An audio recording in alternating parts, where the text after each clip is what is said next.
洞察金融市场，分享理性认知。大家好，欢迎来到 Razer 投资说，我是你们的老朋友 Razer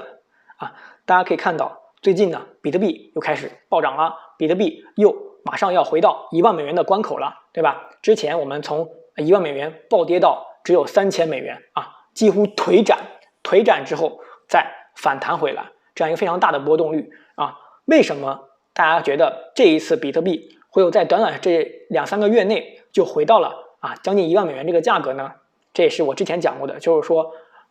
整个5月份全球流动性逐渐回暖，会推动资产泡沫化，会让很多资产反弹起来，对吧？那 A 股和美股，包括比特币最近的表现，大家可以看到，它们其实是走势是很一致的，只是涨幅波动率不一样，但是它们走势是很一致的。最近 A 股和美股都在反弹，都在上涨，而比特币首当其冲，对吧？涨得最高最凶猛。所以说这波暴涨，我觉得理由就是因为短期内全球疫情见了个高点有所放缓，再加上全球央行放水，流动性回暖，会催生整个资产的泡沫化。但是呢，在5月之后，比特币还会继续这么坚挺吗？对吧？比特币马上就要迎来5月11号产出减半这样一个大的，对吧？比特币的大事件。比特币在历史上只有2次的产出减半，对吧？分别是在2012年以及2016年。而现在马上我们就要迎接比特币第3次产出减半了。这一次产出减半，对吧？比特币剩下的只有200万多个比特币给这些矿工在够挖了，其实很少了，因为对比2100万个比特币的总量来说，200万已经非常少了。而且比特币现在的产量是每天产出12.5个比特币，未来呢，当5月11号以后，这个矿工每天就只能产量就是6.25个比特币了，也就是说本来从12.5腰斩变成了6.25，这是它的产出减半。而作为比特币的生产者，矿工来说，他们是要负担成本高昂的电费来挖矿的。当比特币如果低于他们的成本价，那他们就会选择关机不再挖矿，对不对？这是一个商业的这样一个逻辑，就是说成本如果不能覆盖的话，干嘛你还要做生意呢？就直接不要做了，对不对？所以说这比特币矿工也是一样的，如果我的电费都不能负担得起，我干嘛还要去挖这个比特币的矿呢？对不对？所以说我们今天给大家说一下，我个人认为比特币产出减半之后可能会迎来一个新的暴跌，2次探底。首先我们先来说一下比特币减半会带来哪些影响。为什么我认为比特币减半之后会有一些暴跌出现？大家都知道减半之后刚刚说了产出每天12.5变成6.5个，而这个时候我们算一下以 S17 蚂蚁矿机 S17 这样一个标准型如果是电费0.36元，也就是3毛6一度电的话，这样一个成本它的关机价在哪里，对吧？我们的矿机厂商这些矿机都有一个关机价，如果比特币的价格高于关机价，它的矿工就会继续挖矿会产生盈利。如果比特币的价格低于它的关机价，它就会立马关机，不再继续挖矿，会引发矿难，因为整个算力就会下降，整个生态就变恶化。好，我们看一看关机价在哪里。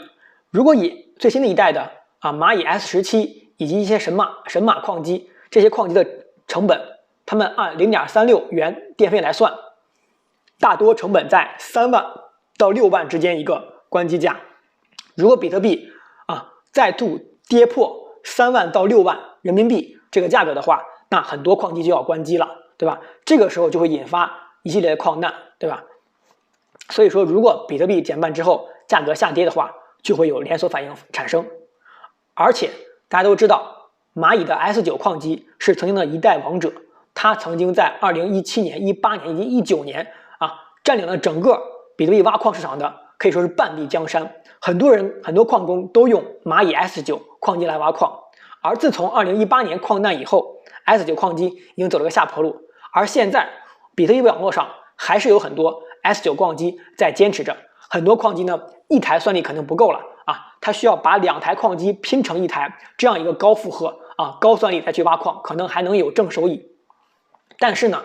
如果这一次5月11号比特币减半之后， S9 双挖矿机也一定会退出历史舞台，他们不能再承担这些成本，他们可能选择关机。所以说，当这样整个比特币网络算力30%到40%，也就是30%到40%这样一个算力的庞大规模的矿机，如果都关机都停机的话，对我们整个比特币的挖矿生态是一个巨大的打击和冲击，可能会对我们的价格有所影响。所以呢，基于这一点，我认为比特币在减半之后，价格可能会有很大的不确定性。所以呢，短期内我可能是看空比特币价格的，但也这是我的个人的观点。还有就是大家有没有觉得，自从2017年到18年以后大牛市过后，这几年比特币以及区块链的行业生态其实是不断恶化的。也就是说各种割韭菜，各种你发币我发币，然后吹泡沫，用空气来割韭菜。这个市场的韭菜已经不多了，这个市场的人越来越聪明，对吧？这个市场的新的韭菜、新的流量进来越来越少，已经很少人再去参与这个交易，而且呢，整个市场呢又非常的由衍生品覆盖掉，也就是说有很多杠杆期货期权这些金融衍生品，反而让这个市场更加成熟。而当一个市场衍生品很多的时候，很成熟的时候，它的波动率就会降低，不再会有以前第一次减半以及第二次减半之后那种10倍的涨幅了，因为有了杠杆，有了金融衍生品，整个市场的波动率会下降，而会更加成熟。所以这也是为什么我认为比特币后面不再有可能有大规模的牛市的原因。好再来说一下，就是说大家作为可能不是行业内的人，可能都没有听过比特币，或者说不了解是什么东西。为什么？因为比特币和区块链这种东西，它的门槛太高了。你想要弄懂比特币和区块链，你需要了解很多信息和内容，你才能学习这个东西。本来这么高的门槛，想要进来就很难，对吧？所以说我认为整个行业现在生态在不断恶化，而没有新的这些行业从业者进来，没有新的血液冲到我们的市场当中来的话，整个市场就会不断的消亡萎靡。如果要是再有一天矿难发生的话，对我们的这个打击会是巨大的、毁灭性的。所以我个人认为，在比特币减半之后，还有可能有一场灾难正在等待着我们。好，我今天呢就说到这里，希望大家如果想对比特币和区块链感兴趣的，能继续关注我，给我视频留言点赞。但是呢，大家都知道，这里比特币它呢只是还是一个11岁的孩子，它从诞生2009年到现在也只有11年的历史，而区块链行业本身也只有5年左右的历史。所以呢，整个这个比特币和区块链的生态都还是处于一个婴儿期、早期，谁也不愿意看到这样一个早期的婴儿，对吧？夭折在我们的历史当中。所以说呢，大家可以再去关注一下学习一下比特币以及区块链的技术，看一看它到底对我们人类的未来有哪些真正的帮助谢谢大家，拜拜。